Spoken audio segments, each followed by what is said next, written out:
I got some live. So I'm burning my first incense. It's full moon incense. I couldn't find super hit, which is what Fum Fifuido wanted me to get. But at least I got something that I'm related to, and at least I got incense. So I'm just this is my first time using incense in my life. Really, I've been around other people using it, but I've never used it myself. I'm breathing in the stuff. It's very comforting, actually.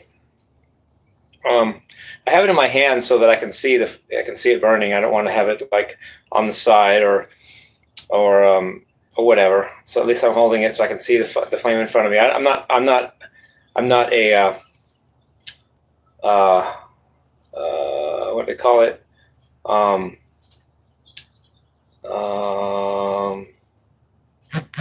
When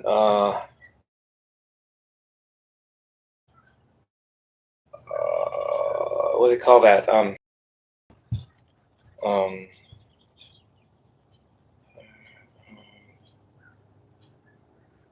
Arsophile. Arson is when you try to burn things. So arson phobe. I'm not afraid of fire. I'm not an arson phobe. If that's not a word, I just made it up. If it is, that's what I mean. I don't fear fire. It's cool. I like it. No big deal here. I'm just breathing in the incense. And thank you, Foom, for the idea. So yeah, I'm going to go live soon. Hopefully this morning I'm going to go. If I don't feel like it, I won't, because I just follow my process, and there it goes. The fire's went out, but it's still burning the incense. That's cool. That's cool. So yeah, if it feels right, I'm going to go live and jam. But if I did enough today, maybe I don't need to. Maybe it feels good enough that I did. I wrote and recorded I'm Rad, and that may be enough musical process for today, for this morning, but we'll see. And then tomorrow's Button Up Monday. I like to say what I'm going to do on Button Up Monday, but I have to say it as well that it comes down to just what I feel like doing on that day or night. Sunday night, early, Sunday morning, and I just have to go with the flow. But I'll tell you what the flow is right now. I might do Any Way You Want It by Journey. I think Steve Perry even though he's in a great band, I think he got slightly underrated by history. He could have easily been thought of as the third best vocalist in history. Number one, Ian Gillan, Deep Purple, of course. Number two, Freddie Mercury. And number three could have almost been Steve Perry. Of course, there's Don Dokken. I love him too. But Steve had a great voice, imitable, really. And then there's Robert Plant. I love him. David Roth, of course. What was else I was thinking? Jim Morrison. My potential dad. I don't mention him as much as you'd think I would, because of him being my natural dad. I just don't want to go on about it. I don't know. Because in some ways he's my favorite band, because he's my dad, dude. I have to make it, but I don't want that to be the sum of my experience. I don't want it to be like I'm biased and only think of myself. So I kind of tune him out of my comparisons, because basically as a front man, it could be said he was unparalleled. But I don't want to go on about that. I did a stint of getting in the gym for 2 years. I did not basically live, eat, breathe, and smoke. I don't smoke, whatever. I was so into gym and the doors, and then I did that, and it's like I already know that now. I don't have to redo it.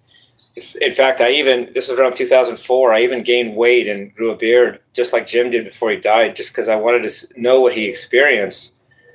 I didn't want to die though, but I did everything but that. I grew the beard. I gained the weight, just for a time, and then I said, "Well, that's enough. I've done this," and I lost the weight and shaved the beard in a hurry, like in a month's time or two. About a month, I lost all the weight again. Back down to my original weight again, I should say, and shaved the beard, the whole deal. But it's interesting about me being possibly being his son. I looked exactly like him when I gained weight and had the beard as he did. I don't just look like him when I'm like this. If I grow the beard and gain weight, I look just like he did, even more, maybe even like that. You couldn't be another. Like That no one else would pull that off. I don't think. I look just like him. The beard is the same length as his, same color hair, same color beard. I love the Jim. Like if I go too far in that direction, I'm just going to tune everybody out. I don't mean to do that, so that's why I don't mention him much. The Doors were an awesome band. Raymond and Zarek walked right by me in the 3rd Street Promenade in Santa Monica in 1997 or 8. Same year I saw Alan Holt for the first time at the Canalita Bar and Grill in Hollywood, and talked to him for 20 minutes. So that was really cool. Alan gave me the time of day, the best. Eddie Van Halen's idol gave me 20 minutes of his time, one-on-one, just talking about my music theories and stuff. He stood there with this guitar that wasn't even in a hard shell case. I swear it was in a soft shell case. And he just walked up to me, and I think he was still holding the guitar the whole time he talked with me. I don't know. He might have put it down. I don't really remember. Anyway, I love this Incense. Thank you, Foom, for the idea. It's not just even the sight of it is comforting. Just the flames the smoke coming out of it, and the incense itself is comforting. And for some dumb reason, I don't fear any of the elements. I don't fear water. I don't fear fire. I don't fear earth, and I don't fear air. It's unnatural things like heights, being 100 feet up in the air and just dangling there. That I'm scared of. But fire, I like. I'm not going to set any on purpose to be destructive. But when it comes to burning incense, that's right up my alley. In fact, I find fire comforting. Jimi Hendrix literally had a song called Fire. The Doors had a song, Light My Fire. Fire is a common theme in rock and roll. Without the word fire, a lot of rock and roll wouldn't have the same vibe, would it? Anyway, I'm just chatting here. I'm not saying anything important, as usual, LOL. But I got my incense here. And I guess I'll burn a whole one every day, like Foom suggested, 5 minutes. But I hate to put the thing out just because 5 minutes is up. I kind of like the thing burning for the whole time it takes to burn. That's what I prefer. I mean, why waste it? Why? Well, 5 minutes. I'm going to shut it. No, I'll burn one a day, and just meditate and whatever. So, Billy, thanks for talking with me. Of all the people that have called me, you got David Lee Roth, you got Mick Mars, you've got Sebastian Bach, you've even got somebody saying, or at least saying they were Bill Clinton, Barack Obama. I even got a call, somebody saying they were, oh God, who cares? But when Billy Sheehan called, I did the biggest double take. I said, holy mackerel, this is Billy Sheehan. You're the greatest rock and roll bass player in the world. Of all the people, I was the most stunned that if he was talking to me of all the people, but I'm over it. I love it. I still have the same feeling toward him and respect for him, but I can be over the fact that he called me, just over the trauma and whatever, not trauma, but maybe whatever. I'm good. So we'll be, I have a feeling we'll rock the stage pretty good. I think we will, because Billy's going to having Billy up there is going to give me a little bit of an excuse to go wild myself, which I'm going to appreciate.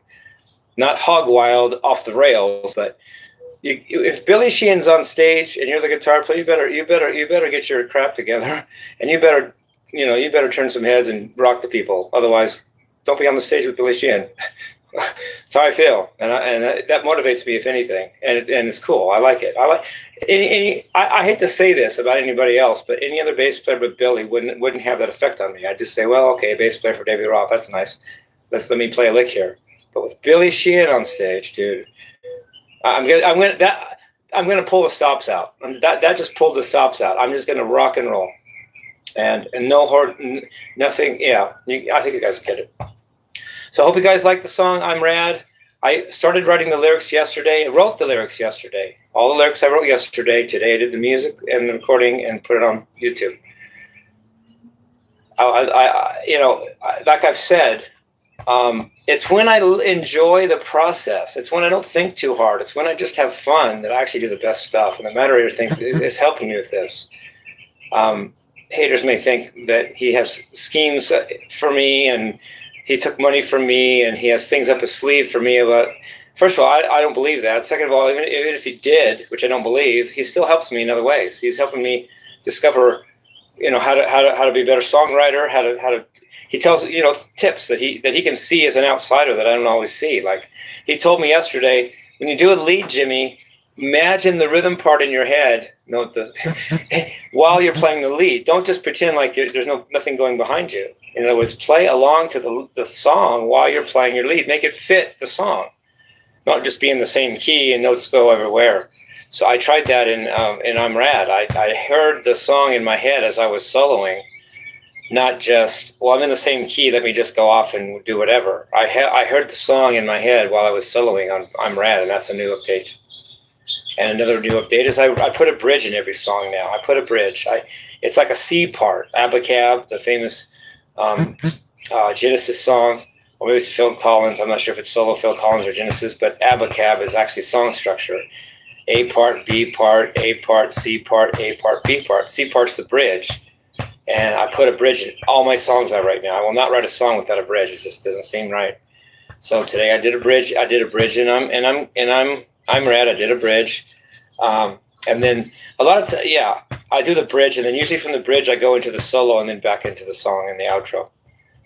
So everything else to say, I don't know. I'm genuinely enjoying burning this incense. It's literally enough to keep me alive here. It's enough for me to talk about just having this incense in my hand. It's just really cool. It's like I don't know. And I have this pan that's fireproof resistant in case I need to lay it down or in case I need to catch the ashes, which I probably should do rather than let them fall on my porch, huh? Is that a good idea, everybody? Rather than let the ashes fall on my porch, I should use this as an ashtray. I think that's a good idea.